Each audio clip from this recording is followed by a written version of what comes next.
Today's guest is Tony Rader. He's the COO at National Roofing Partners. So, Tony, thank you for coming on the show. You bet. Hey, thanks for having me. Yeah, so you've been a part of the construction industry for a while. Was that always the plan? I've been in the construction industry for probably close to 35, 40 years now. You could tell from my gray hairs that I have, they get there.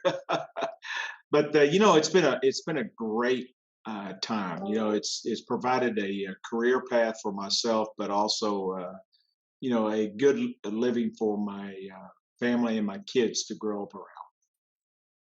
Yeah, and the early part of that, it looks like you were an owner of a firm. I was. I've had several firms over the years. I've had everything from an excavation firm, part owner of a concrete company, part owner of a general contracting company, and now part of National Roofing Partners. I'm one of the shareholders here. Yeah, for sure. And I mean, through all that, I mean, what are some of the lessons that stand out? The big is treat people the way you want to be treated. Always be honest about your shortcomings or things that don't go exactly right in the construction industry with clients and partners, with subcontractors and so forth. And what you find by having that transparency with those partners and with those subcontractors, you find that people understand because it's construction, right? Things happen. And it's not that things won't happen, it's how you respond to those. That's the big thing. If you respond in a positive manner, I tell people, it seems like every week there's something that comes up.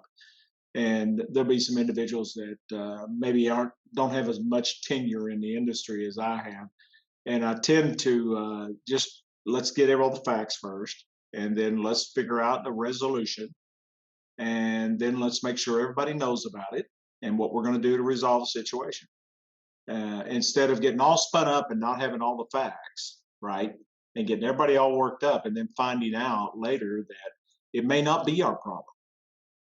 Yeah. It could be somebody else's problem but we're going to help you resolve it. And we had one of those this week where a client on the roof called and said, "Oh, my roof's leaking. It's like a sieve, blah, blah, blah." And they were all spun up, which got our team spun up in the back. So we dispatched somebody out there immediately, and they were on site in a couple of hours and looked at the roof and come to find out it wasn't us. It was an HVAC contractor. But you know what? We sat there and we came up with a plan with them and said, "Here's what you need to do to fix it so it doesn't happen again." And gave them all the pictures and documentation. And they went, "Yeah, you're right. It's not your problem." And so, but they responded. The client responded back and said, "Thanks. The way you responded professionally, the way you responded in a timely manner really meant a lot. Even though we were all upset on this side, we found out that it wasn't you, it was someone else, but you responded professionally." Yeah. I mean, for someone that doesn't understand what National Roofing Partners is about, what do you tell them, like about what you do? Yeah, what we are is we are your partner for your roof. We'll take over all responsibility for leak calls. Excuse me, any leak calls that you might have, any re-roof projects that you might have, and we do it on a nationwide footprint. So no matter where the roof is in the United States, we'll help you service that roof and take care of the re-roof of that roof. We have some large accounts that have multiple properties, like hundreds of properties across the United States. And we're their one call, 24/7, 365 days a year. So that's our deal. And we partner with people. We aren't just a service. We really want to embed ourselves in with the client model of their model and figure out how we best benefit them. Yeah. And I guess on the back end you have front end partnerships which you refer to, and it's being that sort of one point of contact, but on the back end you have a lot of partnerships. How do you decide who to bring in? Yeah, it depends on the type of roof it is, and depends on if it's a union, non-union, is it a metal roof, is it a TPO, EPDM? Who's the best fit for that? We have a full team here from project managers, estimating department, safety, risk management, service in the back that help us manage that portfolio for that client. Um, and truly embed ourselves with that client. When we have a new client come on board, we assign, if it's a service contract, we'll assign an individual that basically becomes their concierge. You know, so we want to provide that service to them that says, hey, look, we treat you as if you're the only client we have, and that way they build a relationship with that person so that if they have a lead call or they have something needed, they got one person, one point of contact, and they aren't going into a pool that has hundreds. We with the digital age, we offer being able to communicate by email, of course, or through a portal, but also that personal touch. We've heard of some other firms getting away from that personal touch, of having somebody pick up the phone and answer it. I think that's a mistake. I think you need that personal touch. People want that personal touch because how many emails do you get a day, right? A lot, right? And to manage that, just manage those emails. We all get that amount of email, but there's nothing, usually if I get more than a couple of emails from someone, I'll pick up the phone or walk down the hall and say, hey, what do you need to resolve this? You know, I don't need another email. We can resolve it in a few minutes, and I may follow up with something, but that personal touch goes a long way. Yeah, for sure. And you've been involved in associations as well. I have, I have. I'm heavily involved with Associated Builders and Contractors of America, and if you're not familiar with them, they are an association which is one of the largest contracting associations in the United States. I was fortunate enough to go through the committees up through the executive leadership there. And then it's a volunteer position. And I was actually chair of the association in 2019. Um, ABC, Associated Builders and Contractors, represents over 27,000 different companies across the United States of all types, small, large, everything from excavation contractors to electrical contractors and everything in between. So great memberships. We have 3 meetings a year, but the connections that you make and the breadth of what they have to offer is amazing. The training, the education, legislative help if you need it. And with my tenure, I still serve on the board at ABC and also chair a committee for them. But that involvement there of having those relationships that I have across the nation. If I have a project somewhere in the Northern California and I need a specific subcontractor, I've got relationships where I can pick up the phone and make a call and I can get somebody. That's the great thing about it, is the peer part of it. I also serve on the board of NCCCR, which is a national curriculum that writes the curriculum for the construction industry. So I serve on that board also, and enjoy my time there. And I've got a passion for training and education of the younger force. That's a big deal for me. We don't do enough of it. I've got a roofing apprenticeship program now in the industry, which very proud of where we are today with that. NCCR developed the curriculum and it's rolled out now so that roofers can actually go through a certified apprenticeship training that's recognized by Department of Labor, which is key, to have that piece.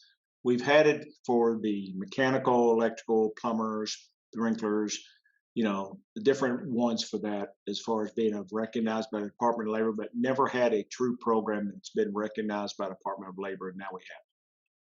Wow. And for the average company, what should they do to help sort of, you know, make things better for people in the construction industry? The pay is great, and they need to educate their employees that there's a lot of options out there for training and education to advance because everybody wants a growth plan. I've challenged our HR staff here that everybody has reviews, semi-annual and annual reviews. Well, in lieu of that, let's ditch that. Let's go to a growth plan for an employee. What helps that employee get to where they want to be? What does success look like for the younger generation right now that's coming into the construction industry? What does success in your mind looks like for you? And make a growth plan exactly for that person. The review stuff you can have that, but let's not focus on that. Let's focus on what's going to help you grow because that's what they want to hear about is what's my next step? Where can I go from here? I don't want to be stuck in just answering the phone. I don't want to be stuck in just doing that. Where can I grow? And what are you going to provide me on education and training? And that's what we're doing is we want to kind of mix the market up a little bit. Yeah, no, that's very nice. What I mean, you've been in construction for a long time, and what do you when someone that's sort of new to the industry or considering the industry ask you about the industry, what sort of things do you tell them? I tell them that you're into a great industry that is going to provide a great career. It's going to provide a great mechanism for you to make some really good money at personally. You're going to be satisfied every day. And what I mean by that is that, we like to see something accomplished, right? When we do our work and look back on it and say, I had a part in that. People want to be a part of something. And so I tell younger people coming into the industry that now is a great time to enter the industry right now because people need people that are committed, focused, and want to have a future for themselves. And you can do very well in the construction industry right now, very well financially, and as the mental health aspect also is another thing.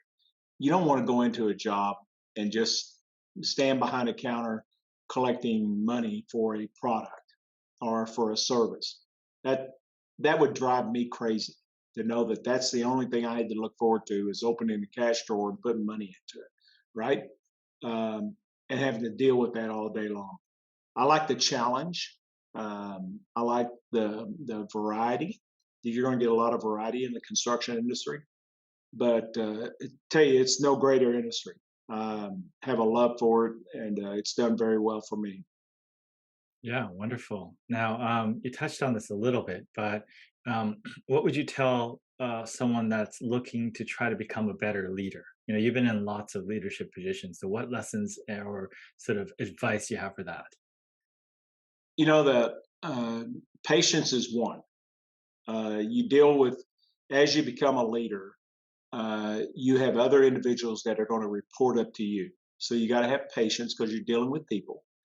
You need to have, sometimes you have to be a counselor, and sometimes you have to be that dad figure, I call it once in a while, and be honest and open with individuals and help them grow. When you need to have those difficult conversations, don't shy away from them. A lot of people shy away from difficult conversations.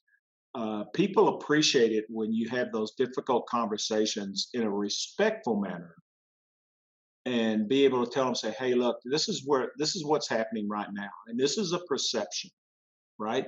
So what we need to do is we need to remove the perception, okay, that you're doing this, or you're failing with this, this. And I'm going to help you do that. And here's how we're going to do it. Now, it's up to you whether you do it. And if you don't do it, what happens, right? You choose not to be here anymore. So help me help you. And I'm going to give you every opportunity to change and turn it around. And I'm going to work with you one-on-one. I've done that many times with individuals. but you got to have the patience for it. You can't get, it's unfortunate. I hear of some leaders out there in the industry, just of recent, that are losing some employees. And so and they've come to us and asked if there's any open positions. And they say, I can't work for the guy anymore. All he does is yell and scream. That didn't get you anywhere. Yellers and screamers, we are not. That's not the way people need to be treated. I want people to feel safe when they come to work. I want them to have a good environment to work in, something that they're appreciated for. Yeah, well said. And Tony, is there anything that I did not ask you but you wanted to share? The only thing I would share is that it's exciting times right now, and we have a shortfall for educating young people to come into the industry, the construction industry. I've spoke to many a young organization, as far as a lot of people out there in the audience, and I've told them, I said, guys, construction has so many opportunities. Don't think of it as just coming in and working with your hands. I need architects. We need engineers. We need attorneys. We need counselors. Who would have ever thought you would have a certified counselor on staff, right? Who would have ever thought that you'd have safety personnel? Who would have ever thought you'd have 1 to 2 IT employees on staff, right? Who would have ever thought that I would have had somebody in the back doing strategic initiatives, working with artificial intelligence for roofing right now? So don't think of us as just working with our hands up on a roof all the time. There are plenty of opportunities to work in the industry, and there's ways that we can help you and educate you to make it a career long for you.